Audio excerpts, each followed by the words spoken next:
nous allons commencer pour cette première vidéo de la chaîne Car District par la présentation de cette superbe Abarth de 2015.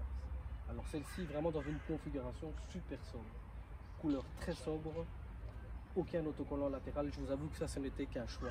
Évidemment, vous avez d'autres configurations avec des beaux autocollants, avec des couleurs un peu plus flashy, qui sont également très très belles. Alors ce qui différencie d'une Fiat 500 d'une Abarth, évidemment, ce sont les boucliers avant, arrière, les jupes latérales, mais surtout le moteur. Alors le moteur, ça on va aller voir ça tout à l'heure. Celle-ci, comme vous voyez, elle est absolument à 100% d'origine, elle n'est pas du tout rabaissée. Je vous avoue que pour la circulation ici à Bruxelles, il est nécessaire, je dirais, voire même indispensable d'avoir d'avoir en fait un véhicule qui puisse, je dirais, supporter les déformations des routes bruxelloises. Nous allons tout de suite faire le tour de la voiture et voir un peu ensemble les différents aspects de ce véhicule. Une des différences avec une Fiat 500 également, c'est que nous avons ici une face avant qui est un peu plus allongée. Il y a une explication technique à cela, évidemment, comme vous vous en doutez. Nous avons en fait tout le système de refroidissement qui se trouve ici, derrière le bouclier avant et la calandre. Alors on va un peu passer au compartiment moteur, voir un peu ce qui se passe.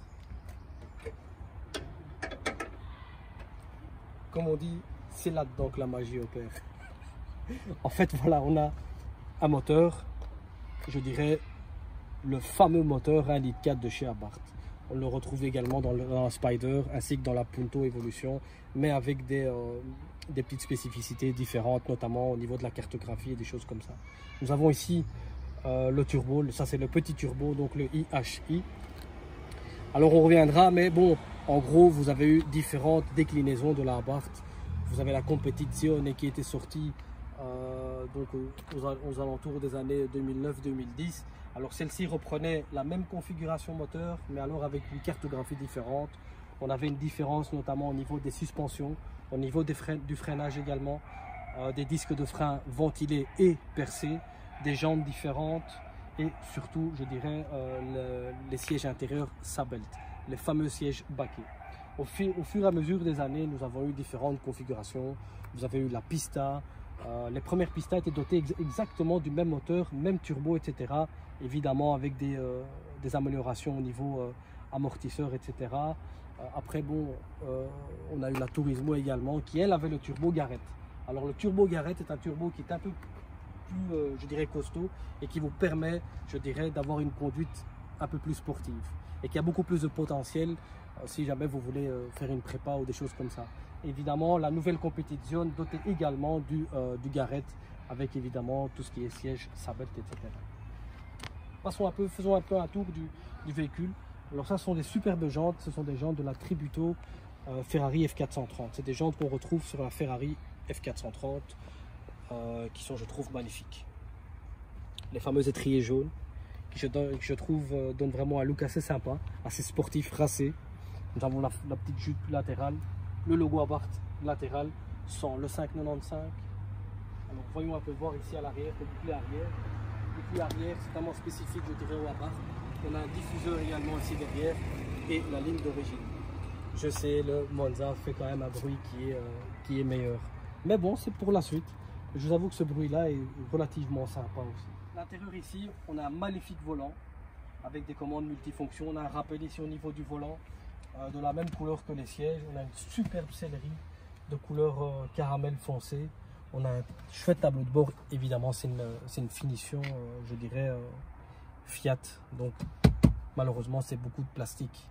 On a ici un magnifique cuir avec des surpiqûres ici, gris foncé, je dirais, limite anthracite.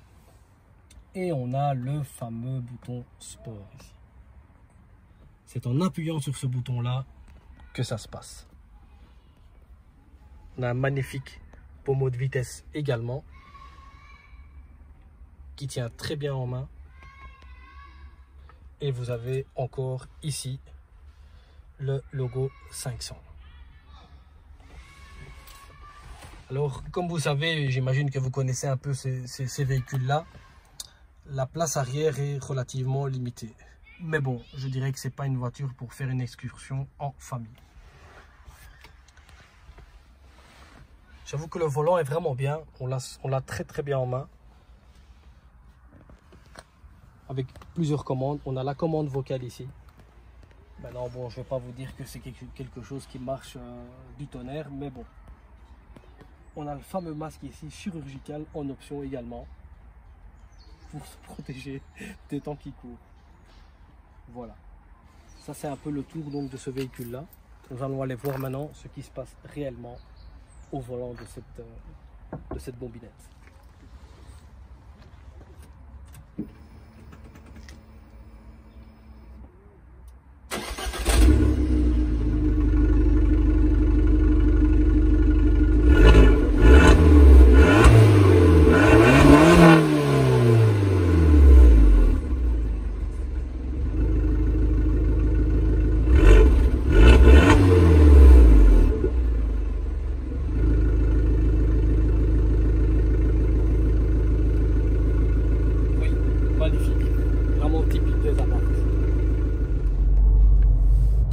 Désolé ici pour le manque de lumière, mais bon, on a fait aujourd'hui, je dirais, par manque de temps avec les moyens du bord.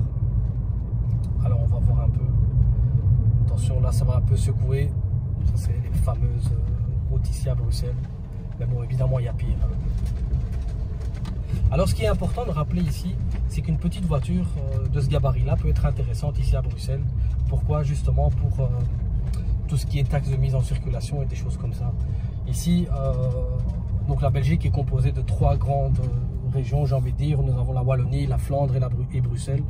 Et pour rendre les choses un peu plus compliquées, eh bien, chacune en matière de taxes applique sa réglementation. Ici à Bruxelles, si vous avez un véhicule, je dirais qu'il y a que quelques années, mais dont le nombre de kilowatts est supérieur à 155, eh bien vous allez vous allez payer du moins la première année une taxe de mise en circulation très élevée. Je prends un exemple ici, prenons l'exemple d'une Golf 7 GTI, vous tournez aux alentours de 230 chevaux je pense d'origine, et bien on dépasse un peu, on dépasse de pas grand chose, mais on dépasse les 155 kilowatts. Sûrement un lapsus, en tout cas on dépasse les 155 kW qui représentent je pense 211 chevaux, et donc du coup pour la mise en circulation on va payer 5 000 € plus ou moins. Alors ici ce qui se passe, c'est qu'au plus votre voiture est âgée, au moins vous allez payer la mise en circulation, mais ça reste quand même relativement élevé. Maintenant pour des personnes qui ne veulent pas payer, je dirais, des fortunes en termes de taxes de mise en circulation, etc., eh bien cette petite Abarth ici, 1400 donc turbo de 135 chevaux d'origine, est un très bon compromis. Évidemment en termes de puissance on est un peu loin de la Golf 7 GT. Trêve de discussion, passons aux choses sérieuses. Donc voilà, ici j'ai appuyé le bouton sport. Rappelons-le, ici on est dans une route où la limitation est à 70 km à l'heure. L'important n'est pas de dépasser les 70 km à l'heure, mais c'est d'y arriver le plus rapidement possible. Comme beaucoup le disent, il y a toujours moyen de s'amuser en respectant les réglementations. Voilà les amis, c'est parti.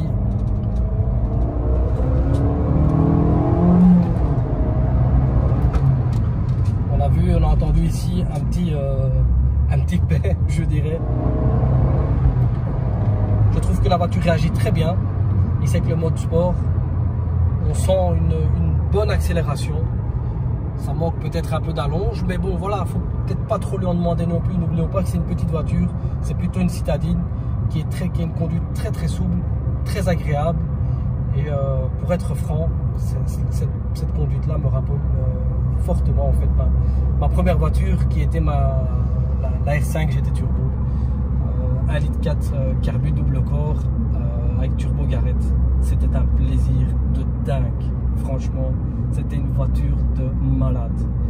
Et celle-ci franchement fait un peu penser un peu à cette voiture là. C'est une voiture qui va vous donner beaucoup de sensations, qui va vous donner beaucoup de plaisir.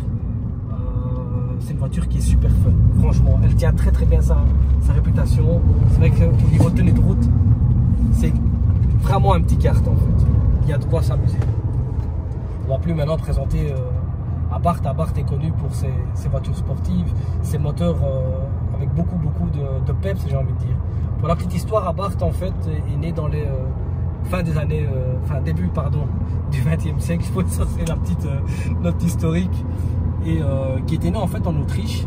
Et après la Deuxième Guerre mondiale, il s'est installé donc dans la banlieue de Turin, à proximité des usines Fiat et Lancia.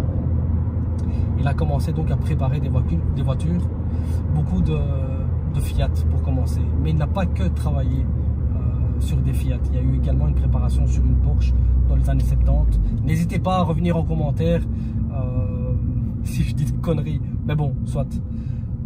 Voilà, après bon, Abarth était vraiment connu d'abord, je dirais, pour ses échappements sport.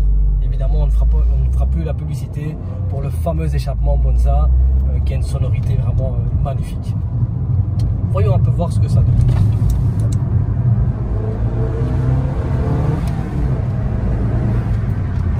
Non, franchement, c'est super chouette. Il y a vraiment moyen de s'amuser tout en restant évidemment cool. Il y a moyen vraiment de s'amuser, de prendre du plaisir avec une petite voiture, une petite bobinette. Ah ouais, c'est cool. Franchement, c'est cool. Là, on a entendu ici un petit paix ici en milieu de troisième. C'est vraiment une voiture très sympathique, mais qui peut quand même, je trouve, être un peu dangereuse, surtout si jamais c'est votre première voiture. Non, franchement, j'ai l'impression d'être comme un gosse avec son nouveau joujou. Franchement, ouais, c'est pas mal. C'est vraiment pas mal.